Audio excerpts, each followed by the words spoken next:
Give me 10 seconds. Spot the hidden code. Why do these patterns speak? Across Africa, painted skin becomes living language, announcing identity, marking time, inviting protection, and binding community before a ceremony begins. Materials are simple and precise. Ochre and clay for earth tones, charcoal for deep blacks, plant dyes and ash for subtle hues, blended with fat or butter as a binder so the paint holds and protects. Patterns vary by place and purpose, signals of age, clan, or role, charms against sun and insects, a visual script for rites of passage. No single style defines the continent. Meanings are local, layered, and diverse.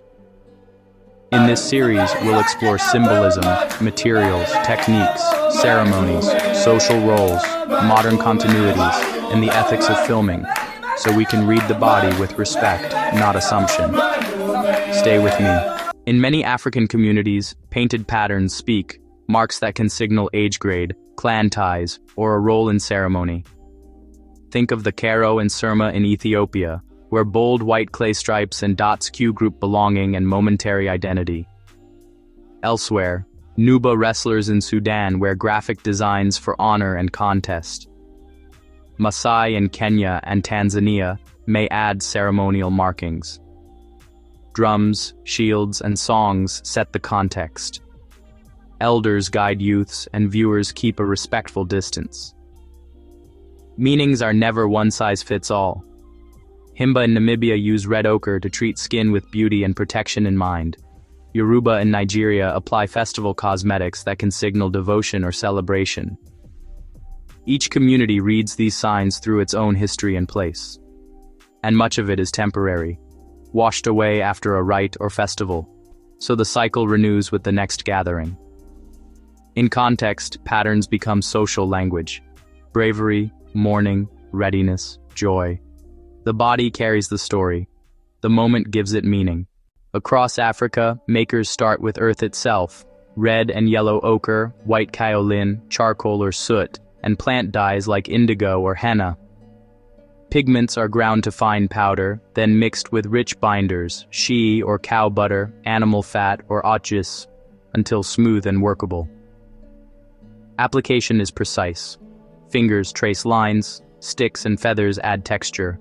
Patterns build in layers on arms, faces, and backs. Beyond beauty, mixtures condition skin, soften in heat, deter insects, and offer sun protection. Sun-drying fixes color and creates subtle crackle. In ritual and performance, designs signal clan, age, or role. In the bush, matte tones can mute shine for quiet movement and camouflage. Elders teach safety, test a small patch, avoid eyes and fresh wounds, and remove gently with oil or ash. Knowledge passed hand to hand. In 30 seconds, a wedding pattern decoded. Across many African communities, body paint is shared language, worn at life events to signal belonging, honor, and mood. Designs are taught by elders, applied in courtyards or under dusk fires, and read with the same ease as song and dance. At initiations and age-set rites, elders paint youths in measured strokes, white ash, ochres, and charcoal, placing lines across faces, chests, and arms. Drums steady the steps, beads and cloth tie the palette together without revealing what is kept private. Weddings often brighten the palette, reds, yellows, and earth tones arranged as facial markings for bride and groom. Patterns sit around eyes and cheeks, sometimes on forearms and hands, paired with braids, beadwork, and cloth. Songs, ululations, and hand claps stitch the moment together.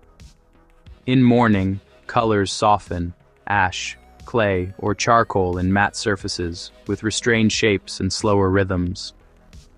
Processions move quietly. Paint rests lightly on temples or along the jaw, signaling grief without spectacle. Harvest festivals and dance competitions invite vivid designs, spirals, dots, and chevrons that track motion on arms and legs. Call-and-response songs and layered drums set the cadence while paint, hair, beads, and cloth move as one ensemble. Warrior displays and friendly wrestling matches use stripes and blocks for identity and pride, chalk for grip, oil for shine, bold marks across chest and back. The drumbeat quickens, the crowd sings names, and respect anchors the contest. Healing and community blessings may use small focused marks. Forehead dots, wristbands, or shoulder lines, applied with calm words and shared breath. Designs change with purpose: rite, wedding, mourning, harvest, or sport. Context sets meaning. Always ask permission before photos, and let songs and paint speak first.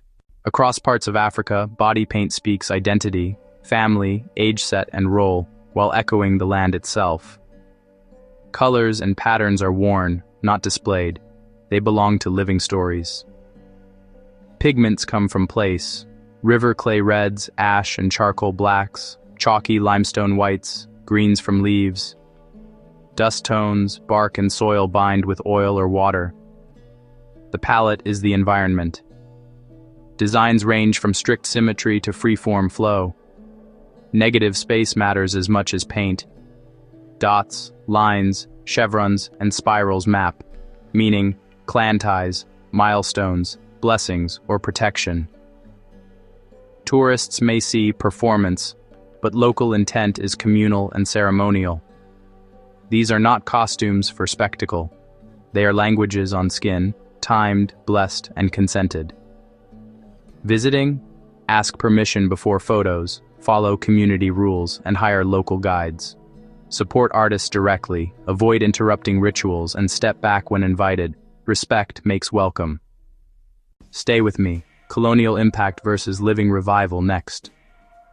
Across Africa, body art carries history: paint, scar, bead, and braid, living archives of identity, ceremony, and place. Before borders, ochre, ash, and plant dyes marked rites of passage, healing, status, and kinship. From the Sahel to the Rift and Niger Delta. Colonial rule and missionary pressure recast many practices as indecent, restricting ceremonies and pushing them out of public view. Urban migration shifted contexts. Festivals adapted. Some forms went private, others blended with fashion, theater, and sport. Researchers and curators began documenting techniques and meanings, stressing community-led interpretation over spectacle. Today, sports events and cultural festivals revive patterns as shared pride, bold designs, team colors, and region-specific motifs. Contemporary artists paint models with permission, crediting communities and citing traditions. Craft first, consent always. Filmmakers and photographers collaborate on location. Proper credit and fair compensation are agreed before the camera rolls. Workshops teach youth how to mix pigments, map symbols, and understand when, why, and by whom designs are worn. Museums now contextualize body art with language, maps, and community voices, situating form within history and protocol. The guiding question stays steady: whose story is told, who approves its telling, and who benefits from its display? When intention leads, rooted in consent, past and present align, and patterns read as knowledge, not novelty. Clear captions note materials, artists, communities, and approvals, making process transparent and respect visible. Familiarity grows. Visitors slow down, listen, and look for meaning in sequence, color, and placement. In short, continuity and change, heritage carried forward by care, context, and fair compensation over sensational display. Outsiders may misread restraint as indifference. It's actually ethics, led by local voices and shared on their terms. And this mindset travels through festivals, films, fashion, and classrooms, faster than you might expect.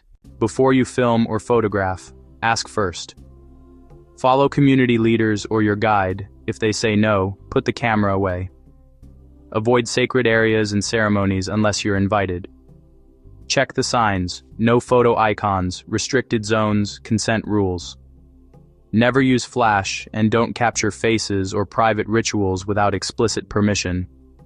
Keep hands off surfaces. Don't touch paint, carvings, or fabrics. Some designs and body markings are private. Admire from a respectful distance. Natural pigments can irritate. Don't apply them without local guidance.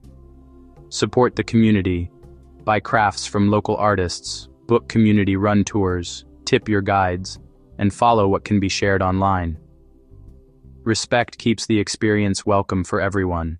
Across Africa, body paint is a living language: identity, protection, beauty, and memory. Elders teach patterns to youth. Lines mark clan and season, rites of courage and care. Clay, ash, and plant dyes cool the skin, soften light, fend insects, and signal belonging. Meaning sits in context: who applies it, for which moment, and with whose consent.